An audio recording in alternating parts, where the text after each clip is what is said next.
What is up, everybody? Welcome back to the MTG Misfits show. I'm G, and I'm joined by Justin. What's up, guys?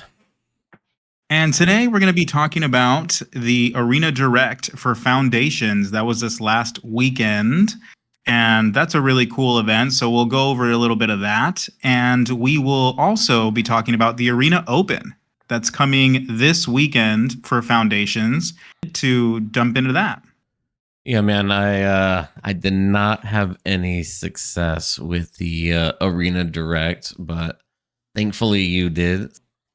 And to be fair, it did take me a few tries to even get the win. These are very top-heavy, difficult tournaments because they only allow you one loss, which is pretty harsh. It's 2 losses and you're out. Yeah, you're allowed 1 loss.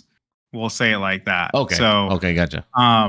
So we're looking at the best of 1 sealed. So that was 5,000 gems. You could only pay in gems, where some events allow you to pay in gold and gems.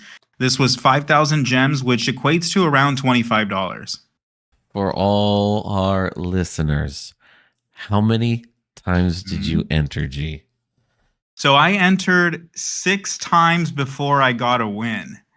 If you are 05 and you don't lose faith and you sign up for that 6, seal deck, Right. that's a strong mental, man, and it paid off. The variance of sealed especially is so high. It's the most variance in Magic, right? Yep. And so it's not just about opening a shitty sealed pool. It is about also getting color screwed or mana screwed, or you draw too many lands, whatever. I won 4 boxes. I was able to go 6-0 on attempt 7 and then attempt 8, another 6-0 back to back. So you went back to, so you went, yeah. Wow. Okay. So how about we take a look at the winning decks from G's Arena Direct? Yeah, let's take a look at the first one here. So we're looking at this Soul Tie list. And yeah, I mean, pretty clean cut. There's a lot of good cards in here. What you'll notice right away is our 2 Llanowar Elves. So that was pretty huge. And that helps a lot when you're having mana issues in the beginning of the game. You can keep sketchier hands with that.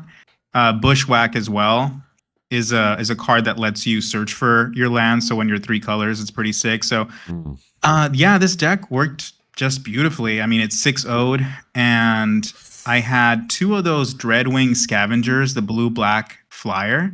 That card is absolutely busted good. Yes. It is such a good... I think it's probably the best uncommon.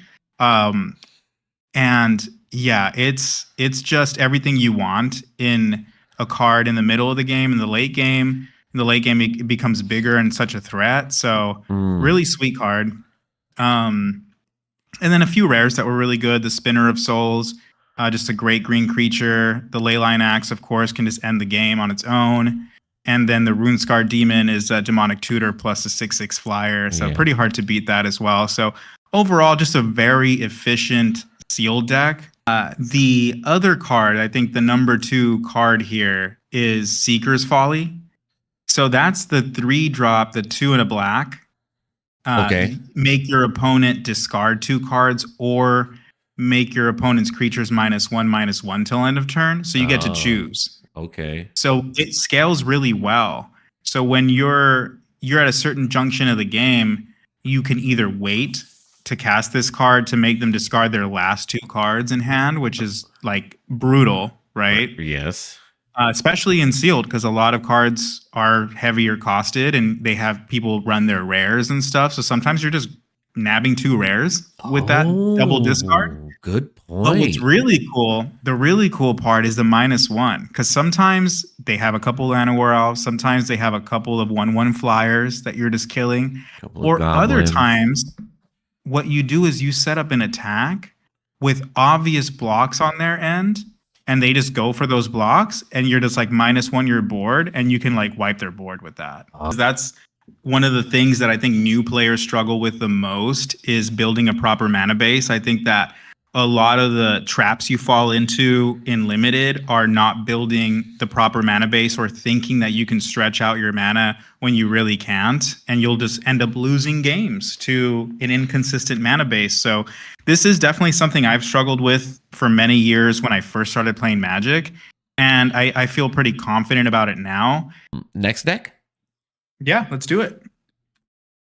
Oops. Okay, take it away. All right, so here is another 6-0 with the sealed deck. And thing that pops out right away, of course, is that we have 3 Llanowar Elves. And yeah, this is a pretty clean creature, combat heavy deck. So it has good creatures at all points of the curb. 2 helpful hunters is huge as well. Yep. Those little kitties just draw you a card when they come in, and it's just like, it's so good to propel you into the later parts of the game. Yep. And they're a great top deck late in the game as well. So yeah, really, really good card. So yeah, just good creatures all over. White is such a good color. Green is just okay. I mean, when you have 3 Llanowar Elves though, and a good Fortune Unicorn, it makes sense to maybe pair white with green at that point, and that's what I did here. Right. I have a question on the treetop snare spinner. How did that play for you? Because to me, again, it's one of those cards that I feel like people pass up on. I don't see played as much, but I feel like this is very powerful. Yeah, that was probably the best card in my deck, other than, some of the rares. Like, as you can see, there's Day of Judgment. So destroy all creatures, obviously really good. Yes. And then there's the Herald of the Eternal Dawn at 7 there. Yes. And that's the 6/6 flyer with flash that comes into play, and your opponent can't win the game and you can't lose the game. So that's pretty nice. So so if we're not talking about rares here, or just straight up really good removal like Banishing Light, this card off the top in the late game is brutal for your opponent, because not only does it stop whatever onslaught was happening in the air, it has 4 toughness, immediately can stop a lot of the creatures that were threatening you in the air. Yep. What this also does is when you untap and you have like 6 mana, you start dumping +1 counters on creatures, and now your creature's getting big enough to bash through whatever defenses they could have had or whatever's going on, right? So it kind of warps the game. You have to kill this when it comes down. Dude, yes, and the death touch part of it, dude, I don't... It's huge. Yeah, it just seems like such a good card. Yeah, the deck had a lot of synergy that actually worked. So this deck, I wasn't surprised when I went a clean 6-0 with this one either. Wow, very nice for a total of 4 boxes. Yeah, 4 boxes. Yes, that was really cool. Very cool to be able to win some boxes from MTG. Actual boxes you're gonna get in the mail. That's so sick. Yeah. Oh, yeah, very cool, man. You crushed it. It paid off huge too. Huge. Oh yeah. That's so crazy.